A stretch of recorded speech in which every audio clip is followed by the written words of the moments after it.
I'm your host, Doc Rodden, and this is Gruesome Magazine, where we review the very latest in streaming and video on-demand horror movies. Each week, my co-hosts, Jeff Mohr, Crystal Cleveland, Dave Dreher, and I will take a look at various spooky, scary, and gory genre offerings. With me this week is my co-host, Jeff Mohr. Jeff, how you doing? Wretched. Just wretched. Gosh, wretched. Here's some salt in your eye. Oh my God. Oh, I actually have a friend that's his catchphrase. And yeah. Everybody asks him how he's doing just to hear him say it. Just to hear him say wretched. Wretched. Okay. Interesting. Shout out to John. Shout out. Also joining this week is Crystal Cleveland, the living dead girl. Crystal, how you doing? I'm doing freaking fantastic. We're going to Freaking? watch some freaking fantastic. See, I'm looking on the bright side. Because we're still in quarantine, everyone. We're still there. Just so you Yes. know. It is Here. late April here as we're recording this, and yes, it's bonkers. Bonkers. Stay home and stay safe. Stay home, stay. Now, I do have good news for you guys. Rounding out the crew tonight is the one and only Dave Dreher. Dave is back. Golf clap. Yay! Been a long time. It feels like longer than 2 weeks. I was gonna say, I think it's only been a couple weñweeks. It ain't been that long. It's been at least 3. It feels like a long time. I can't lie. I can't say you're lying. I really don't remember. I don't think you made it for Puka. Did you make it for Puka? Yeah, I was No, Puka. were I was- you? We talked about Puka, didn't we? We talked about maybe. Yes. The list? Yeah, we talked about Puka. Okay. Okay. I remember good. talking to you about that one. Okay. Maybe it has only been 2 weeks. But we miss you so. Yeah, I'm glad I was able to make it. I appreciate it. My hours have kind of changed up a little bit with all this craziness. Yes, And, you are an essential worker, right? I am an essential worker. Yes, I work in the healthcare arena, as they say. Yes, I stopped and got my on the way home. Stopped and got my thank you meal from McDonald's. So Oh, Oh, nice. So cool. you know, Oh, you got to do that. You interesting. get free coffee from Starbucks and free food that's going to kill me from McDonald's. Yeah. Yeah. We have a couple of horror films to talk about tonight. We do this each and every week. We pick 2 films that are on VOD, streaming on one of your popular streaming channels, or maybe at a film festival. Maybe not right now, but maybe in the future. We have 2 tonight that are hitting the streaming VOD market in the next week or so. And I think you're going to enjoy the discussion about both of them. The first one is Penance Lane from director Peter Engert, and the second one is The Wretched from directors Brett Pierce and Drew T. Pierce. Penance Lane, it will be on demand everywhere April 21st, and The Wretched will be available May 1st, our first May feature. It is already May 2020 almost. God, that's crazy. And this whole, I don't even know what day it is anymore. But anyway, so let's dive into the first. You're right. The first of the 2 films is Penance Lane from, like I said, director Peter Engert. The cast includes John Snyder, Scott Taylor Compton, Tyler Mane, among others. April 21st, the synopsis goes: a hardened criminal fresh out of the joint takes a job as a handyman in a dilapidated house, but the twisted horrors he finds inside are enough to send anyone running. So why does he stay? And why are so many people drawn to Penance Lane? Oh, that's a good synopsis. Hey, yeah, it is. It sets it up good. Dave! Doc relishing in the synopsis. Yeah, wow. Breathe it in. Breathe in the synopsis. I just kind of whiff it, right? Swirl around the mouth a little bit. Swish it around. Oh, God. Oh, wow. I got gross quick. Dave, I'm going to let you do this because you've missed a few. So why don't you give your first impression of Penance Lane? Penance Lane. You know, I started watching this and my first thought was like, holy shit, this is a freaking Rob Zombie movie. I mean, it really, you had Tyler Mane, you had whatever that chick's name is. Scout Taylor Compton, yeah. They have Booker T. Yeah, Daniel Roebuck. I mean, it's just like a who's who. And I think I even text Doc like at 7 o'clock this morning because I watched this before I went to work this morning. I'm like, that's the fucking Halloween house. Yes, yes. So I kind of went into it going, oh, God, this is going to be horrifying in all the wrong ways. But I ended up kind of liking it. This was kind of a fun film. The movie had a little bit of heart. It's like all over the place. I mean, there is all kind.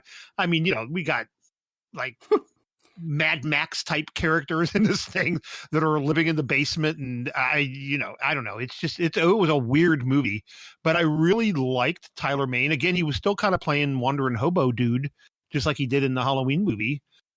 I think that's how it actually starts. Him, like, he's, blurry focus, and it's just him walking up the street, Yep. into this town. And I'm like, oh my God, he's still walking. Poor Tyler.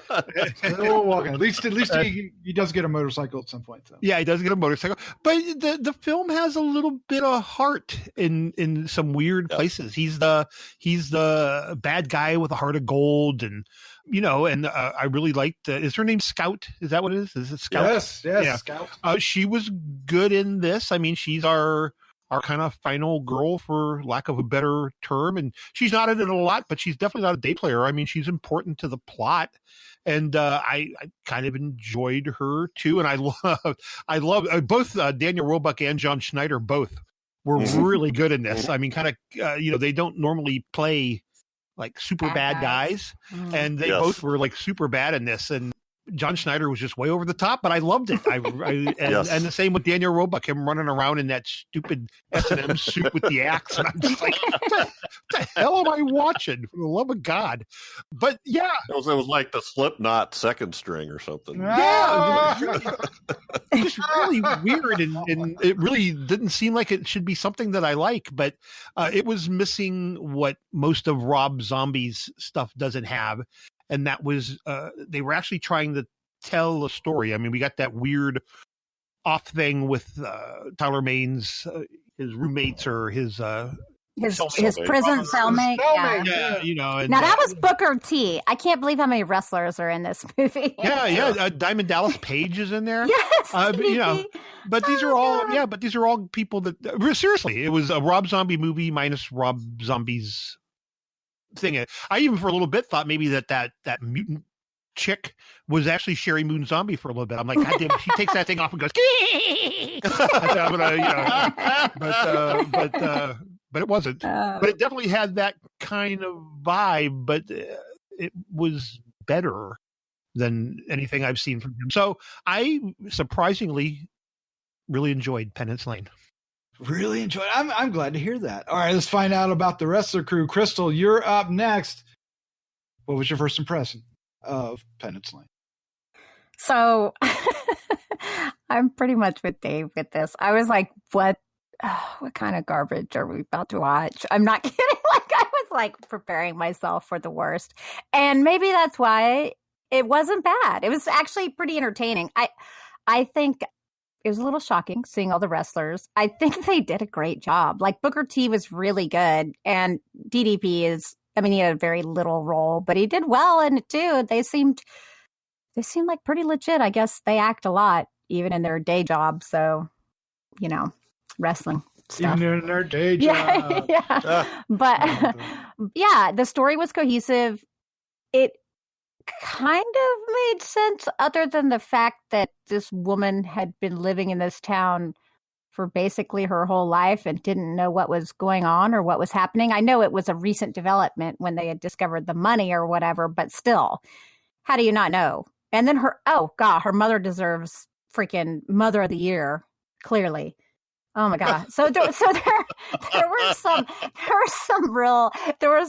a few little plot points to it, but I did like it. I liked the whole, these creepy things that they kind of created out of people that they took. I mean, it was simple. It was basically in one small town. So it was like a house and then a little bit outside and, quote unquote, jail, although it's just really them against the wall.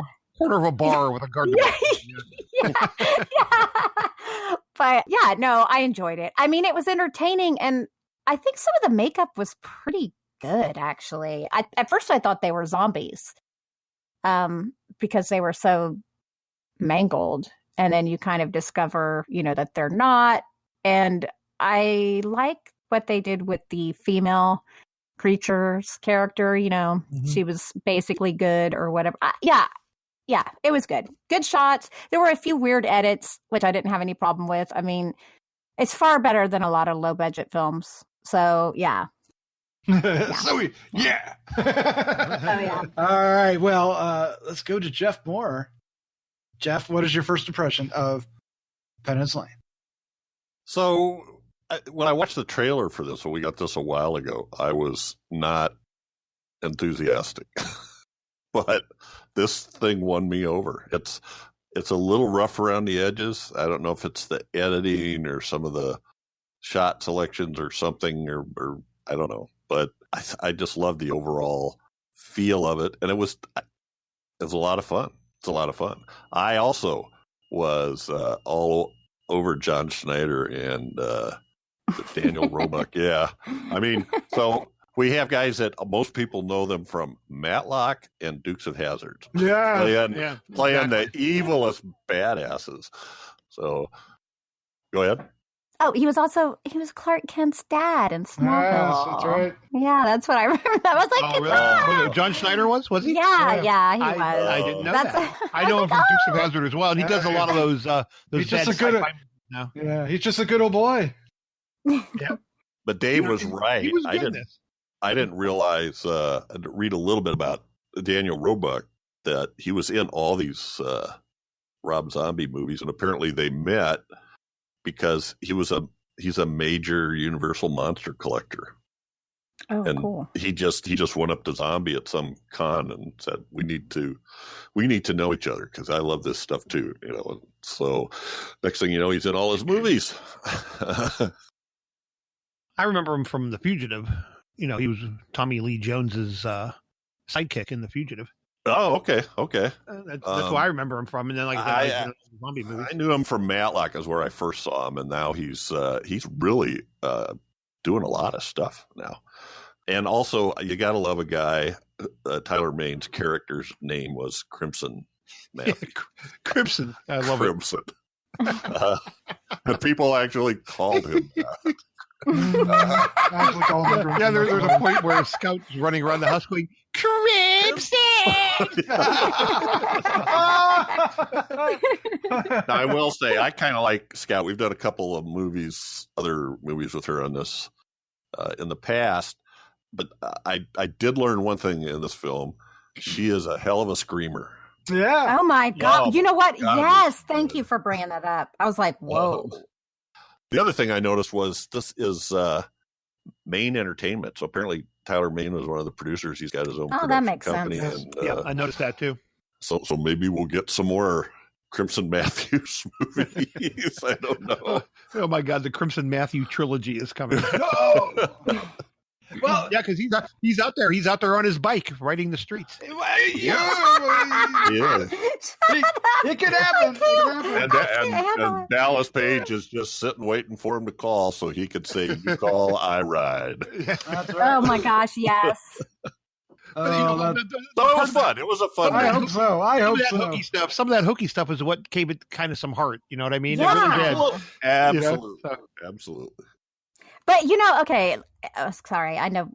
What it felt like to me is it felt like a bunch of wrestlers got together and were like, we're going to make this movie and we're all going to be in it and we're going to have this dude just tear shit up and he's going to be the hero. I swear, that's how I feel this movie happened. And I'm like, I love it, but I think that's so funny.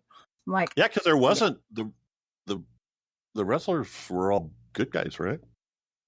well, they were bad guys with a heart of gold. Yeah, they were all bad guys with hearts of gold. Mm. Yeah, Booker T was starts the whole thing off. His cellmate. God.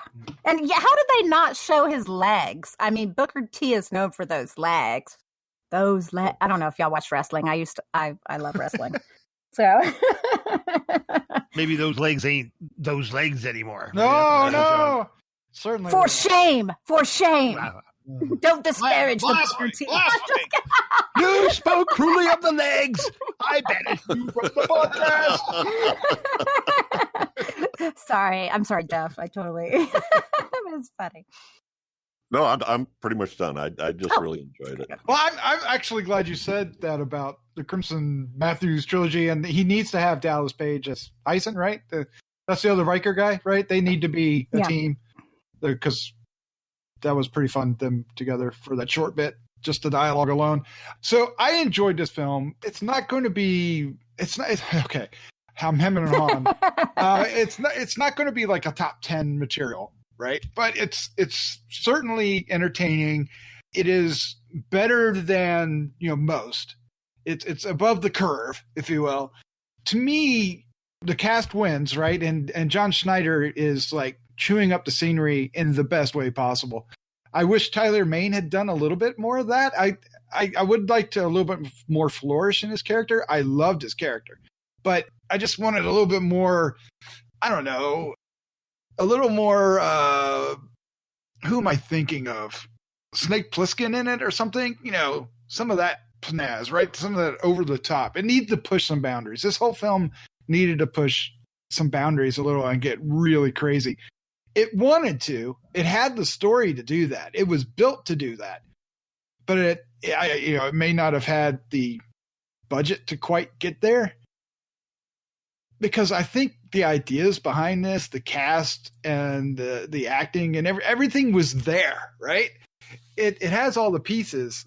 And I wanted to love this more. I really did. Now I did enjoy it, and I thought like Jeff, I thought it might be, this might be a stinker, right?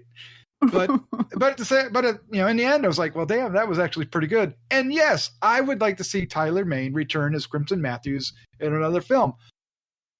But they gotta crank it up. They gotta juice him up a little bit. He's gotta get a little bit more animated in some fashion. Because I think he has a great presence with the look he has in this.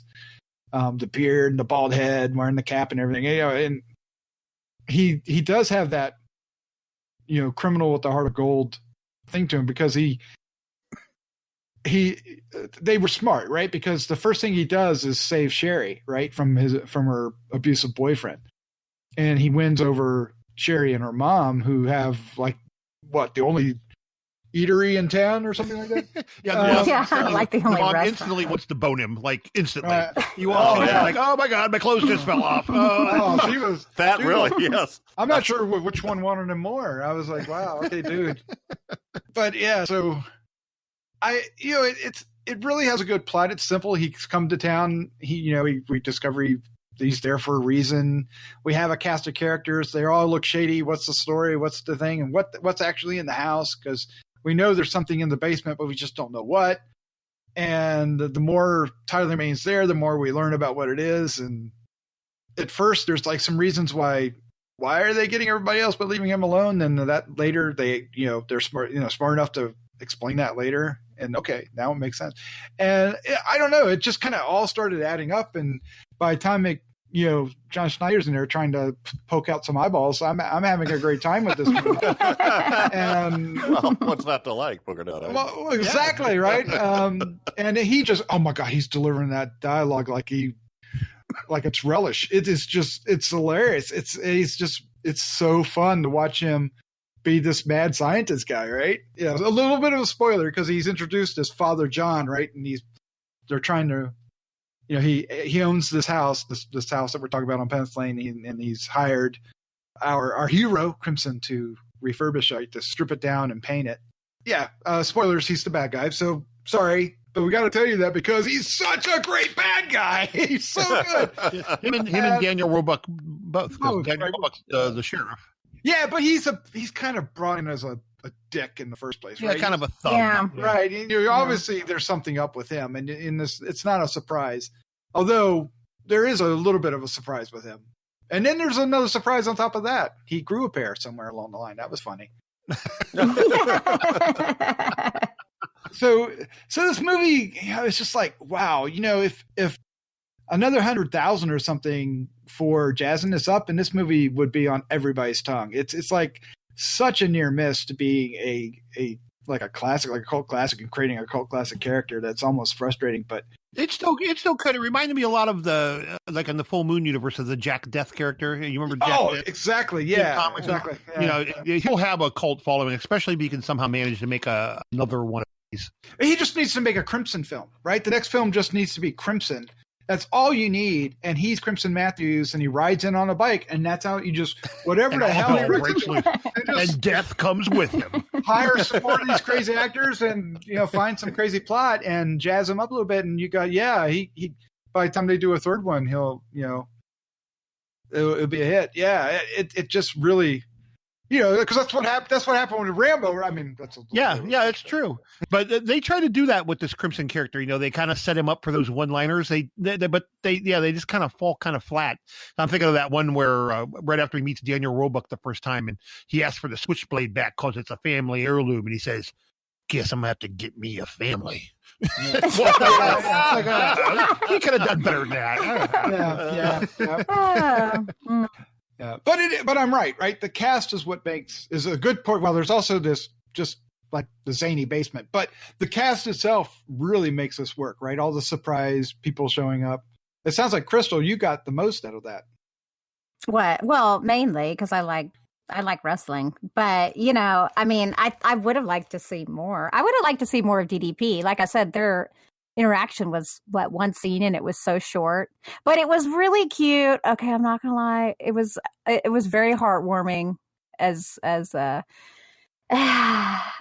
Dave put it, when Booker T received his postcard and was like, I was like, I don't know, it got me, and it's so dumb, it's so silly, but I was like, actually, genuinely, like, that was so cute. So yeah, I don't know. I really liked it. I would like to know what happened to the rest of the freaking town, because they all needed to die, clearly. Well, they just shut down their, how they were making money. So it'll be interesting what happens as a ghost town now. But so if there is another Crimson movie, Crystal, what other wrestlers should be in the sequel? Oh God. I would love it. Oh no. Do it. Come on. There's some that I like, but I like them because I actually hate them, and so I wouldn't want them to get the work. Like Triple H is such a jerk, but I'm like, oh, he's kind of hot, and I think he'd be good, but he's such a jerk. So Triple H would be good, and then of course Test. He has been in a ton of stuff. Like he was in, oh God, what's that show? Haven, the sci-fi show. Do you remember that show? Yeah. Oh yeah. The Test sci-fi, was in that. Based on a Stephen King story. Yeah, Yes. and so but it's so loosely based, the Colorado kid. But anyway, but he was one of the cops in that, and he was excellent. So I would love to see him. They probably couldn't afford him though. He's gotten a little bit too big probably in the acting for that. Trish Stratus, a lot of guys love her, and I think she's hot. So if you see there you go. There you go. That would be good. Bring some of them in. Yeah, some of the girls. Some of the Glow girls, right? Yeah. I think it would be awesome if they. So what they could do is have her call him up or track him down, because maybe she found out this was a bigger ring, and they have to go bust up, one in another town. No, they need to go just totally different. They need to go. You need to go somewhere completely different. But John Schneider needs to return as Father Jerry. Is he not dead? Father John's twin brother. No, I'm sorry. Oh God! Right? So they have to do this, right? I do love John Schneider. I do think they have to bring him back as a twin brother. This could be like Then Came Bronson, only Then Came Crimson. There's your title. There's your title. Oh my God, you did it! All right, call us. we work cheap. We've done all the heavy work. Yes. All right, Dave, you seem to like the wrestlers too, and you did compare it to a Rob Zombie joint. Oh, it definitely had that vibe. 10,000 fucks shy of a Rob Zombie. Yeah. I only counted one fuck, so it on the fuck meter it doesn't qualify. And Sherry Moon wasn't in it, so that's the two things. You got to have at least 36 fucks and Sherry Moon Zombie. Yeah. Well, they got a close second with that. So yeah, but I mean, these are definitely. I mean, really, seriously, there was his Halloween franchise, his two little films. There had to be 8 people that are in this movie that were in either one or two. Yeah. Because well, Tyler Mane was a wrestler too, right? Or was he? I don't know much about him. I don't know. I'm pretty sure. I mean, he's massive. That dude, like, one of the things that I was looking at, I was like, he is huge. Huge.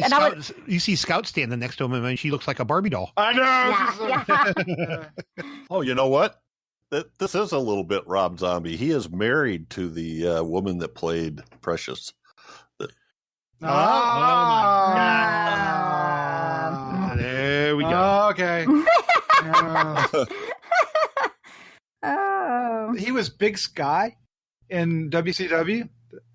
He wrestled with Vinny Vegas. I have no idea what I'm talking about. I know who Vinny Vegas is. I don't know. I don't remember him though. Big Sky. I don't. I feel. I just remember he was Sabretooth and. Oh my gosh! X-Men. Right. Yeah. Right. Yes. And that's when I met him at a convention one time, like at an after party, and I stood next to him and literally was like, he's so tall. I was like staring at his belly 6'8". It was like, yeah, he felt taller. He felt like he was like 8'8", and it was like, I said, dude, you're so tall. And I was half lit, so I asked him if he could breathe. And he goes, "What?" You say. Is the air shallow up there where you're at? He just looked at me and said, That's funny. We chatted for a bit. I have no idea what we chatted about because I was lit to the gills, but it was funny. He was just standing at the end of the bar, but by himself. But he was so tall, and I said, "Man, I gotta talk to that guy. He's so tall." And then he was like, and then you walked away, and he's like, "I hate that little guy." I'm sure he did. That's why I don't come down to these fucking bars. I know. I'm gonna step on that weasel next time I see him. But he was great. He was a great guy.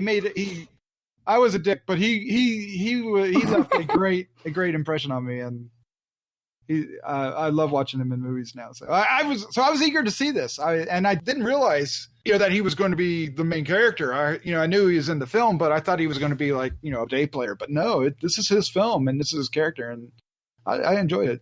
Enjoyed quite a bit. Yep. So Jeff, give us what about this movie changed your opinion on this?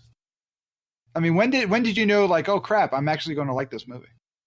When the people started. Well, first off, I kind of liked his character. When he went into town and he smacks up the sheriff's son pretty quick, because the sheriff's son is smacking up. It's interesting. I think that Scout Taylor Compton's character's name was Sherry. So I don't know if these guys are intentionally paying homages to Rob Zombie or not, but so I kind of enjoyed that. He was his own guy. It was cliched and not cliched at the same time. But when he went to the house and everything seemed normal, John Schneider's character, what was his name? Father John. I literally thought that scene was going to be his only scene at first. I was like, oh. Yeah.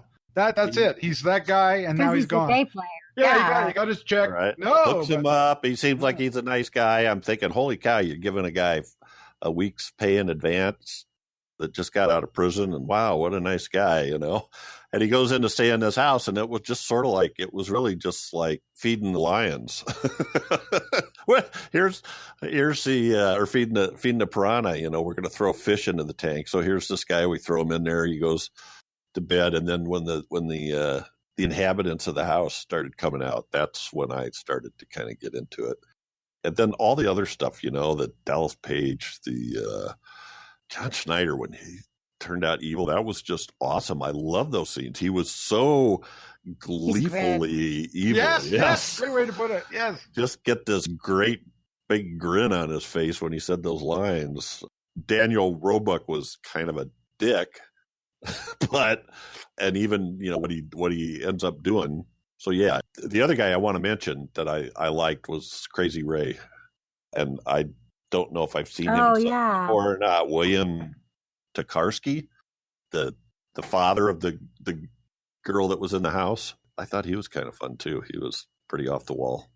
He was a sad character. He was trying to help him. I just thought it was fun. I don't know what to tell you, Doc.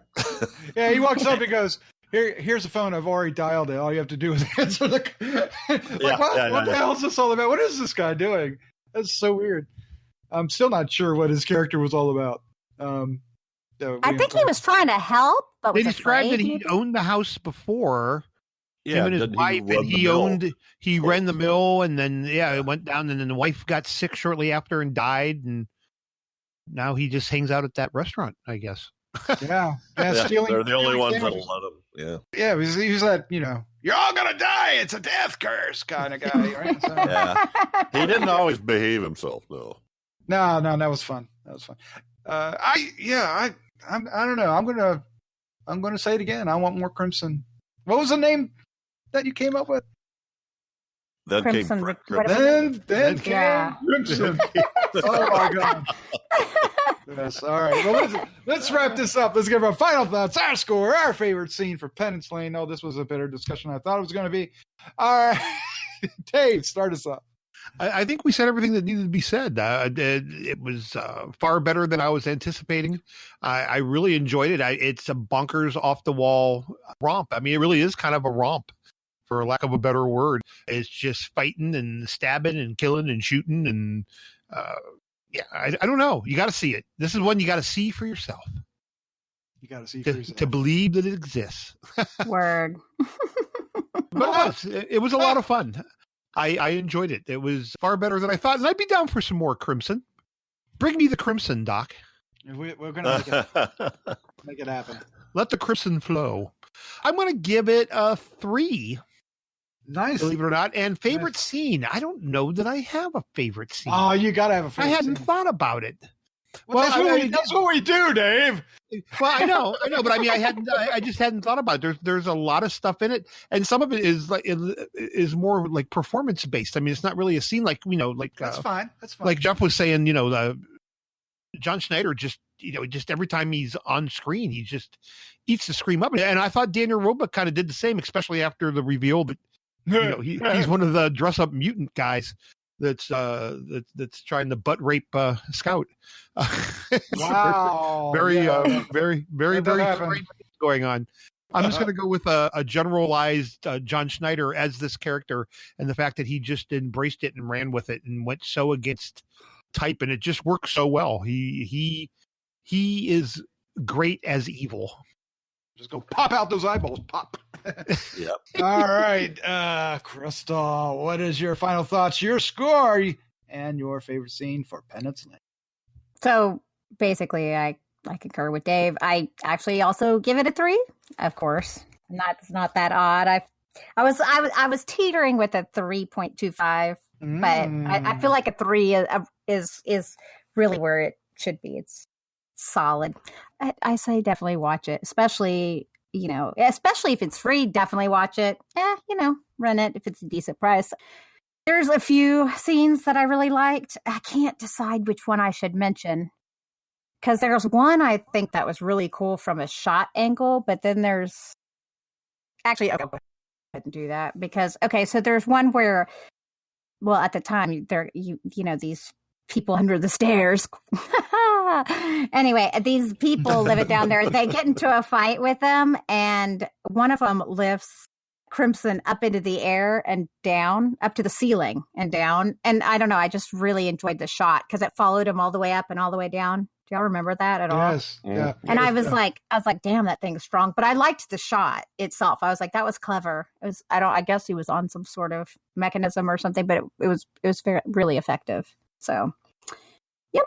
That's very, it. very, very good. Very good. All right, Jeff Morser, what is your final thoughts, your score, favorite scene for Penance Lane? I can't believe I'm going to have the highest score here. I can't either. I'm giving this a 3.25, and nice. I like I just enjoyed it. And like I said, it's a little rough around the edges, and I don't know whether it's a little acting, a little editing, a little of the cinematography, but it pulled through. And what pulled it through for me is Dave talked about the heart. I think one of the things that gave it its heart was that it followed the story through and had a satisfying conclusion. We get to see kind of what happened. So I'm going to say the final scene between Crimson and Sherry. All right. Yeah, that was actually touching, I like right? that. Yeah, that worked out well. Yeah. Sounds like it could be a song, Crimson and Sherry. Crimson and Sherry. Over and over. Wary and wary. Oh, you guys are killing me. All right. Yeah, I was surprised for this. Yay for Tyler Mane. Give him some more work. He's fun. The cast makes this movie. The story has a lot more potential than the movie has the budget to realize, but they made the most of what they had, and I appreciate that. I enjoyed it, had a good time, and I think I know what the title of the third film is, and it's called With Crimson We Ride. Shut up. No. With okay. what? With what? No. With Crimson We Ride. Right? Oh, I thought you said from Crimson with Love, but I'm like, Oh, that's even better. No, You call, could- we ride. well, we could do that, but you got to have Crimson. calls, we ride. Oh my gosh. We've gone too far. We've gone too far. But I'm giving this the a 3 as well. Wait, it's coming. The Road Runs Crimson. Oh. No, Actually, that's better. nice. That sounds Crimson- a little too high class for this, though. Crimson Rain. Might be too much. Crimson Rain. Crimson Rain. Crimson Oh, Rain. Oh, You can spell it fine. Right? You that can sounds like something they would actually use. Ah, Oh, yes, you could. You could spell it REIGF. Yeah. nice. Ooh. Uh-oh. I kind of like that. Yes. All right. I'll give it a 3 as well. Yeah. I don't know if I'll ever watch it again. I might watch the scene with John Schneider again in the basement. That oh my God, that's a highlight in this film. The way he just describes to Sherry what he's going to do. And I don't know why she wasn't screaming. She's screaming everywhere else, but here she's like, oh! She doesn't say anything. Like, girl, scream because this is shit scary. Yeah, it's a lot of fun. Gosh, a favorite scene is tough. There's a lot to kind of go for. What do I want to choose? Oh my gosh. Okay, I got it. So one of my favorite scenes, and okay, so Tyler Mane as Crimson Matthews is a badass. He is huge. He's a mountain, and he has a rep, and he looks like he learned it, right? And he's in this house alone, and the crazy precious girl, right, comes in while he's sleeping, looks at him, and then backs away. But he's kind of awake, right? And so what he does is he puts everything in the room, which is like a bed and some chairs, right? And not even a bed, it's a mattress and chairs, up against the door, and he's against the wall with his big ass leg and foot up against it to hold it in place for the entire night until somebody's banging on the door. And I'm like, okay, this big ass MF is over here scared to come out of his room. Okay, I like this. This is good. What are you going to do with this? I don't know. I just like how that worked. I didn't sell it at all, but I liked it. I can't believe no one said the knife to the groin. Like that was You such a could good do one. that. You could do that. Yeah. Yeah. Yeah. Classic. and it couldn't have happened to a nicer guy. No, nice. All right. Well, there you go. There's our surprising review of Penance Lane. Up next is a film called The Wretched. This is an IFC midnight film, which we generally favor here on Gruesome Magazine.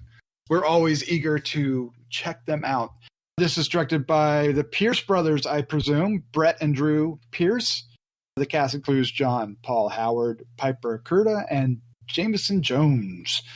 It's coming out May 1st, so look for it then. A defiant teenage boy struggling with his parents' imminent divorce faces off with a 1,000-year-old witch who is living beneath the skin of and posing as the woman next door. The Wretched. Jeff Mohr, what was your first impression of The Wretched? Well, I became aware of this when we got a trailer in the email, and I really liked the trailer. It was one of the better trailers I'd seen in terms of looking like it was going to be a good horror movie, and I think that's what it is. I think it's a really good horror movie. You know, we have this, I guess it's a witch, but she has some unique characteristics, right? It sets up a sort of mythology that takes us a while to catch on to.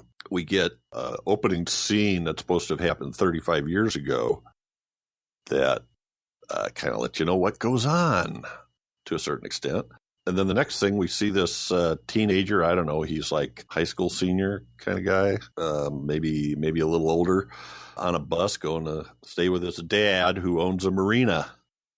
And he goes to work in the marina, and he meets a girl there, Mel, and his dad's got a girlfriend, Sarah, and they have these neighbors, that young couple with a couple of kids.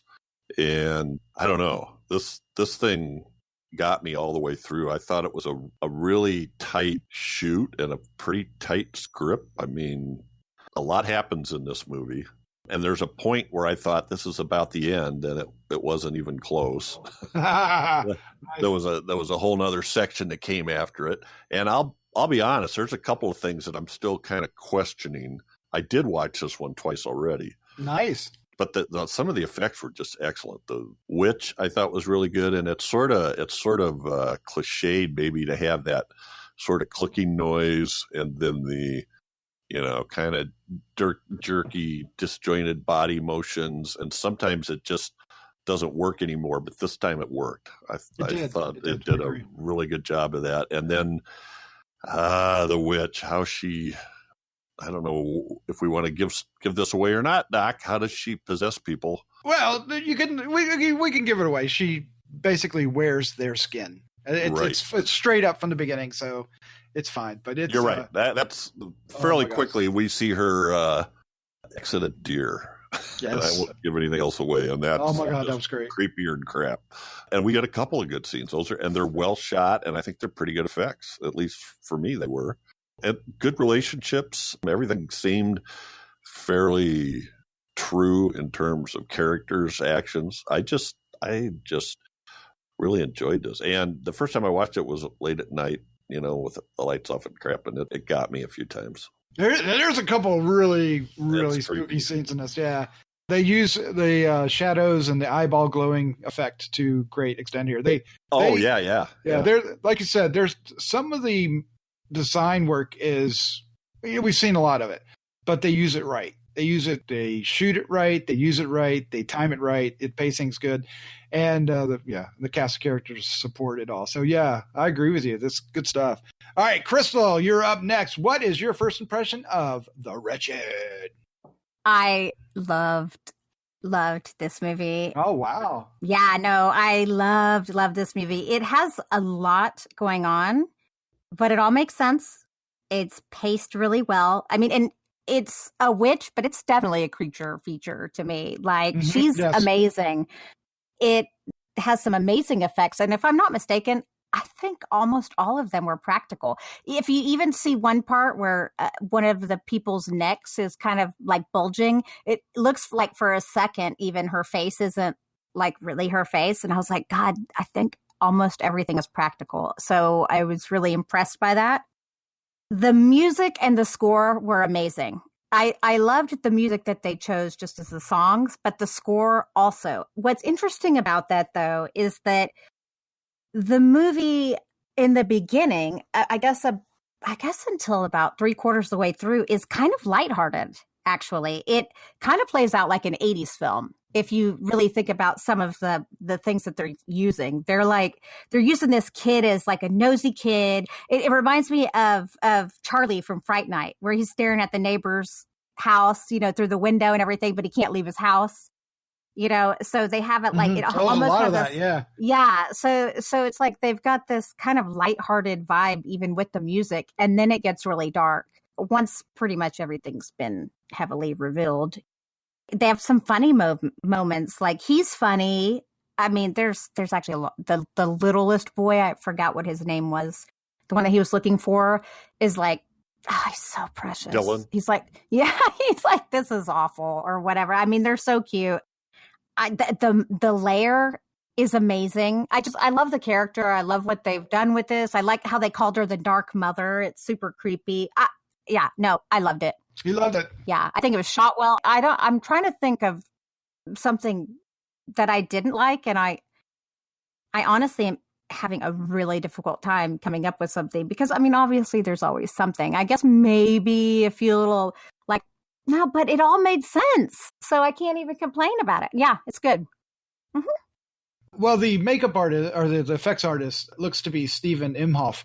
Dave, that I don't know if you know him or not, but he seems to have worked on a couple films that I know you like. The Collector, Crumb Skull Laid to Rest. Yeah. These are films that I've heard you talk about, sir. Yeah. He's in with Robert Greenhall. He's in with him. Group? Okay. Yeah, he's in with that group. So I mean, he's definitely earned his chops. That's for sure. And I agree with you, Crystal. I think it was at least 95% practical.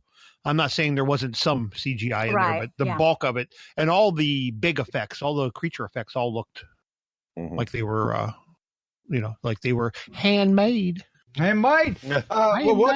Well, outside of the effects, sir, what is your first impression, Dave Dreher, of The Wretched? I like that. IFC Midnight for me of late has kind of been pumping out a couple stinkers, so I'm glad to kind of see them back on track with what they did the best. I was kind of beginning to question whoever was purchasing for them there for a little bit. I agree with Crystal. It's more of a creature feature, and it definitely I right away picked up on the Fright Night vibe.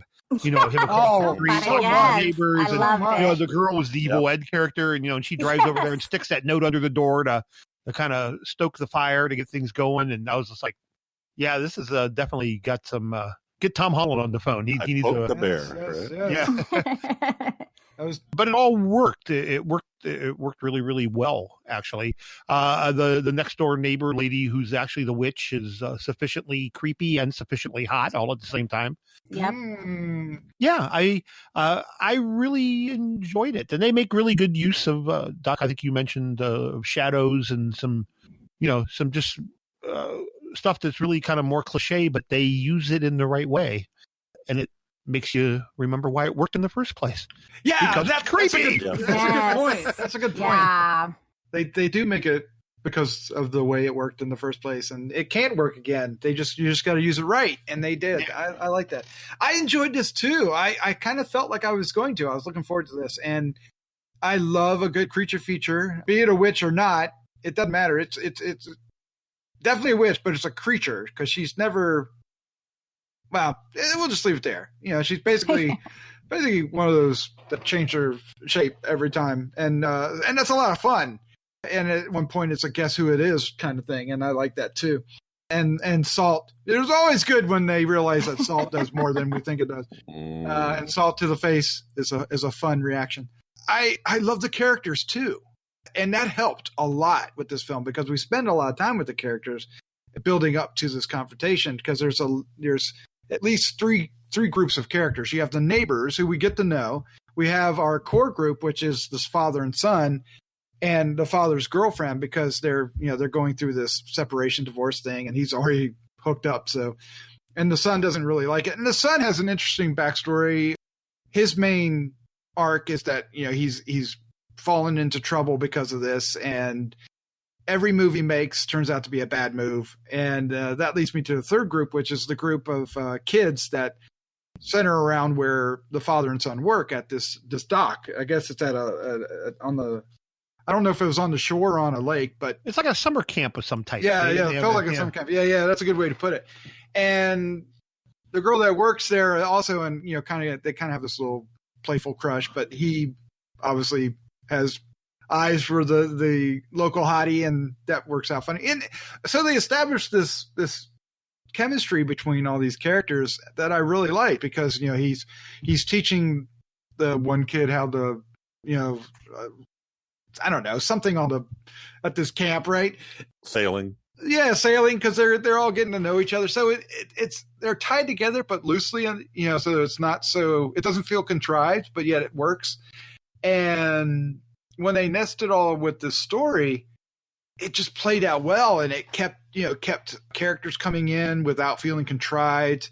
Because a lot of times these, you could perceive this as a low budget film, center around 4 characters in a house, right? And I found it was refreshing to have, 3 sets of 4 characters in a house to interact, right? And what happens to them all is fun and horrific and scary and a good story. So there are some great scenes. There's great use of the imagery, like when the boy, Dylan, I think you said his name was, he finds the tree with the big hole in the root of it, so it goes down into the earth, and his mom's voice is coming out of it, and it's so creepy. And the last shot you get is the hand coming out, but it's the same color as the roots, and it's there but not there, and it's so creepy. And our directors do that over and over again to increasing effect, and it works so well. From the time the one thing sitting on the edge of the porch to, where it's in broad light at the top of the steps looking out the window, to anytime it just really, really works. And I had a great time with this. This is a fun movie. And I will end my first impression with, I wish this was hitting the theaters, because I'd love to see this on the big screen. Mm-hmm. Yeah. Well, the one thing I have to say about this is a lot of times with the IFC films, you may not even get to see a creature at all, but you might. But with this one, it just paid off the whole movie. And I really appreciated that. There was always something really cool on the screen. This movie didn't feel low budget. I mean, it felt like it. I mean, it's really quality in every way. The team that they put together really pulled it out of their, proverbial. I was about to say booties, but I'm like proverbial bag of professional tricks, because it's good. I mean, it's been a long time since I've seen a movie that has, well, like we were talking about with the other movie. I think this movie has a lot of heart as well. I think the kid, the lead actor, he really carried the whole movie, and he did it really well. Really well. Yeah.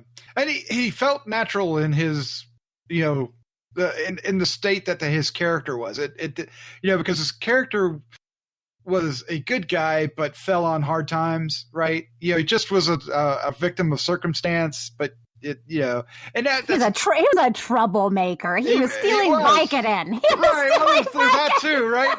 So, he keeps paying for it, and he, no matter what he tries to do to be a good guy, he's paying for those mistakes, and it just felt natural and real. I really liked him. Yeah, and I liked his chemistry with Mallory. I think it's Mallory, right? Piper Gerda. Yes. John Paul Howard and it had some tension between it that was fun. I liked it. I like the scene where he comes home from the party and he's drunk, and he's kind of a belligerent drunk to his dad and his dad's girlfriend. But he's not only is he drunk, he also just got made a horse's ass of at this party. He sure did. Yeah. Oh, that means he's definitely an adult, because we did see some booty. Yeah. So it's got to be an adult. I like that scene. There's a couple scenes like that. There's both the party scene, and then the way he kind of gets back at them with their boat. And then how that actually, because I was sitting here thinking, why did we have that party scene? But yet that plays into the whole, they get a lot out of that. You get his belligerent drunkenness. You also get what he does to them, and then what that leads to later. And how it stops him. Yeah, yep.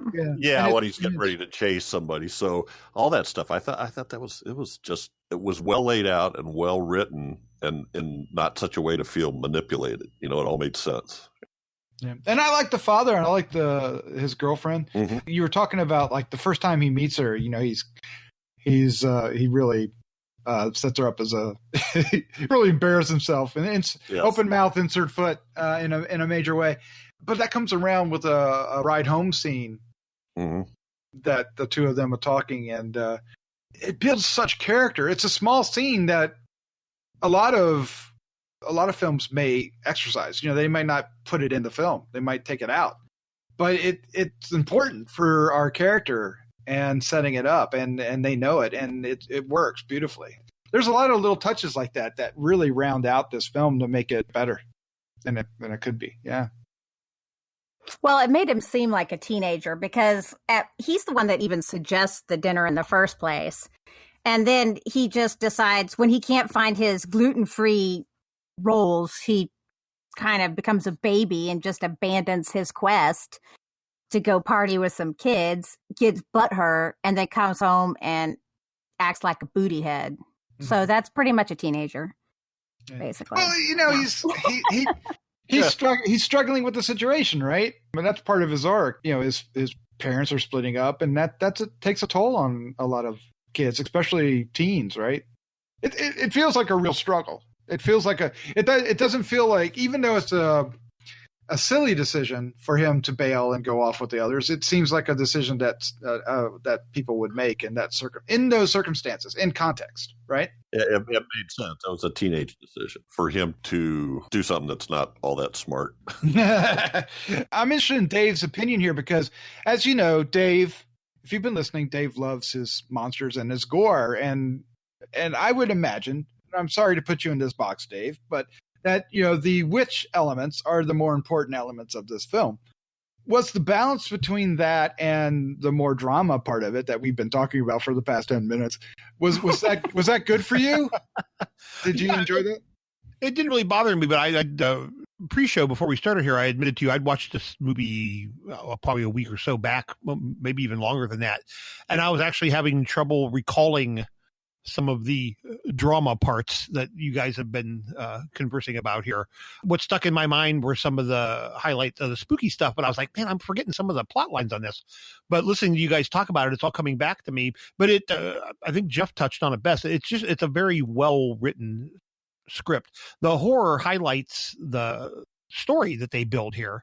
For me, though, the story didn't stick in my mind as much as it did. Like I couldn't remember. I don't remember the whole thing about him stealing the Vicodin. I mean, I remember he was being sent to his father's, but I didn't remember it was because he was caught stealing the Vicodin. So those plot points didn't stick with me. Just one viewing. But then again, I've been working 70 hours a week, and I probably watched it as I was getting ready to fall asleep. So this is one I definitely want to rewatch.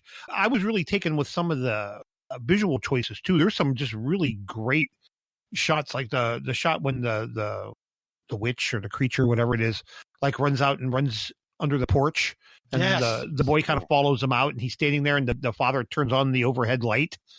Oh, and yeah. just that whole, I mean, it just looked amazing with the fog and the way the light lit the boy, but it didn't quite light far enough ahead. You knew something was there, but you couldn't quite make out what it was. And it was just really, really a well-constructed scene. It really, truly was. So that's the stuff that stuck with me. But again, now listening to you guys talk about this, I'm like, oh, yeah. Sorry, oh, yeah. So I'm gonna have to rewatch it when I'm not thoroughly exhausted and give it another run, so I can pick up on those little nuances. Well, was there enough gore in this? I mean, because we've been talking about the witch in and of herself, but what about gore? I mean, we get deer guts. What else? Yeah, you get the deer guts, and you get and again, correct me if I'm wrong. Isn't there a second scene where the witch comes out of something, a human body or something? There is, yes. So and that was equally as disturbing to behold. Yeah, very much like. Do you remember Demons? Very much like exactly, that, right? Exactly. Yeah. Oh, so that was good. So yeah, and again, the gore is top notch. I mean, you can tell they put their money, where it was needed. I thought it was good. It wasn't over the top, but at the same time, it was very well done.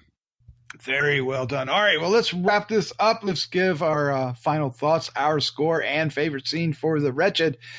Jeff Mohr, you are up first, sir. I think you ought to keep an eye out for this one. When is this? This is May 1st? May 1st. Yeah, definitely keep an eye out on this. And I actually went back and checked out these two brothers, the Pierce brothers, Brett and Drew. They did a film almost 10 years ago called Deadheads, which is I remember Deadheads. That's not, yeah. a Zom rom-com. Yeah. And I hadn't seen that before, and I watched that yesterday, and that's a fun little movie. It's definitely got some good points, some great characters. There's a couple of great characters in it that just make the whole thing worthwhile. So it's surprising to me they haven't done any features since then, at least as writer director. So I hope they get some more stuff going on here. Also, it said their father was credited with special effects photography for Evil Dead. Awesome. The original one. He didn't have a big career, but he worked on that one. Anyway, I like this a lot. Oh, I'm waffling. I'm really waffling. I hate going first. I I'll remember that. Oh, yeah. Well, actually, I really like. No. I'm going to give this a 4.25. And my favorite scene is when Abby, who's the neighbor woman, is looking at herself in the mirror and she's touching up her skin suit a little bit. Her eyes. Yes. Her wrist and her eyes. I just thought that was phenomenal. I love that. And I could have said another one that was kind of along that lines too and a lot more gruesome, but that one was really nice. Yeah, there's a lot of little touches like that throughout that keep you going. That that scatter. We talked a lot about the drama part, but these elements are scattered so well placed throughout the story that keep it a horror film without having to concentrate on so much until it's time. So good choice. Good choice. Crystal, what is your final thoughts? Your score, favorite scene for The Wretched? So, see, this is the kind of movie that I like that has, the relationship drama, but enough to keep me happy as a horror movie, unlike that chick flick we watched. No, whatever. No, but no, I loved it. And I definitely think people should watch it. I think it's fantastic. I think it's fun.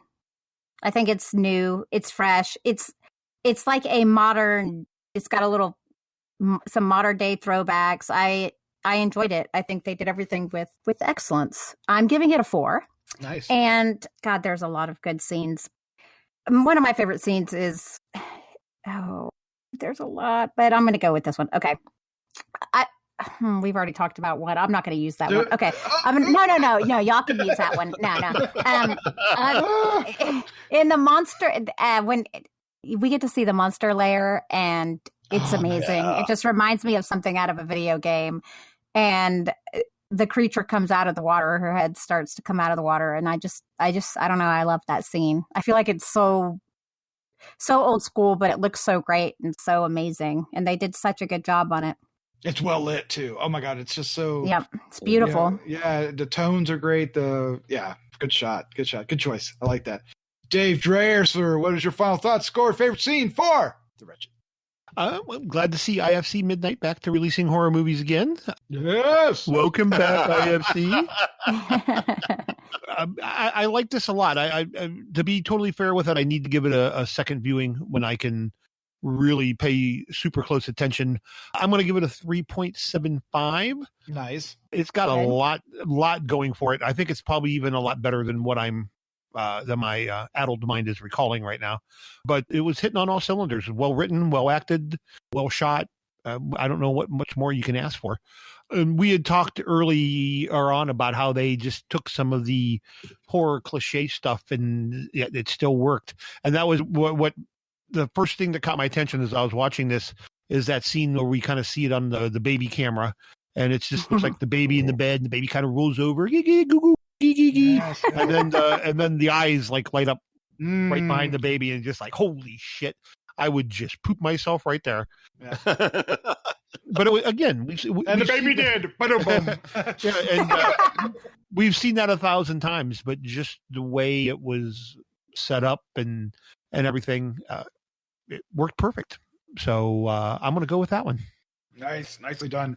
Yes, I was wholly satisfied with this film. It really pushed all the right buttons. It did everything that I wanted. It had great story arcs, great characters, good acting, a great monster. It built the monster without boring me to tears getting it in place. So, yay, it looked great. I honestly feel like this should have been in the theaters. Now, granted, the theaters aren't open right now, but if that wasn't the case, this should be a theatrical film. It is better than a lot of the theatrical films we get. I agree. Right? Yeah. And because I think audiences would react to this. I think it had everything that wide stream audiences could get into it. It wasn't too gory to gross people out. It was it had the right characters in there to get a broad to appeal to a broad range. Had kid characters at the center, but yet the adults were interesting and important too. Because sometimes they'll lean one way or the other, right? And yes, a lot of times the kids are so annoying you can't stand it. But not. I mean, they made it seemed Yeah. fair. Or the Yeah. parents are non-existent, right? They go Yes. off. We got to go to Japan for a year. All right, see you. It's so it worked well, and the monster is so cool and creepy, and there are though I honestly believe the only reason it probably never really got considered is that it's so light on jump scares. It doesn't rely on jump scares, Thankfully. right? But Yes. what I think that's that might be why it didn't make it to the theaters. Why it didn't get. I don't know. I'm being pessimistic there, but I loved it. I'm giving this a 4.25 as well. Who else did a 4.25? I can't. Jeff. Yeah, it might squeak into my top 10. If not, it's going to get an honorable mention. Me too. Yeah, it's really good. My favorite scene. Oh, I could choose some. I'm going to go with the salt in the face scene because I love the reveal. Right? I love it was more than one reveal. Right? It was a whole bunch of reveals at once. Right? I mean, by the time he did it, we knew what the hell was going on.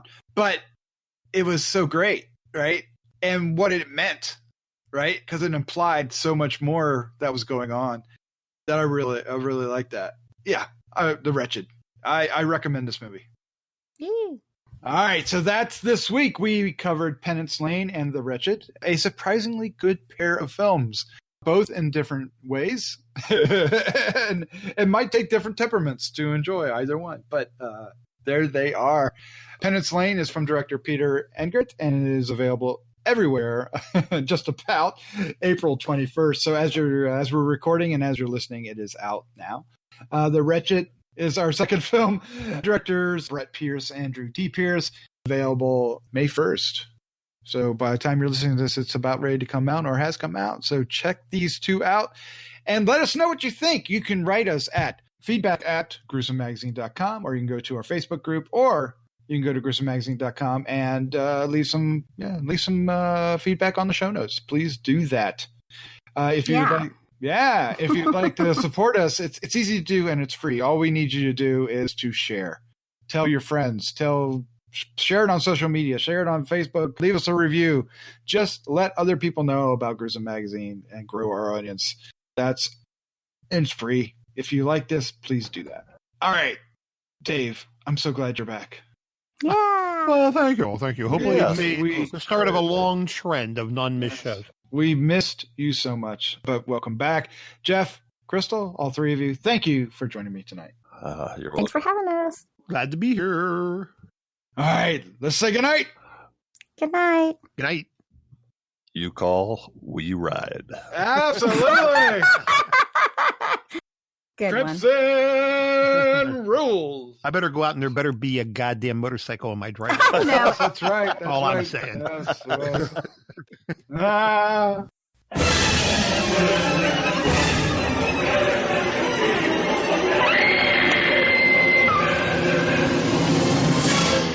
Gruesome Magazine.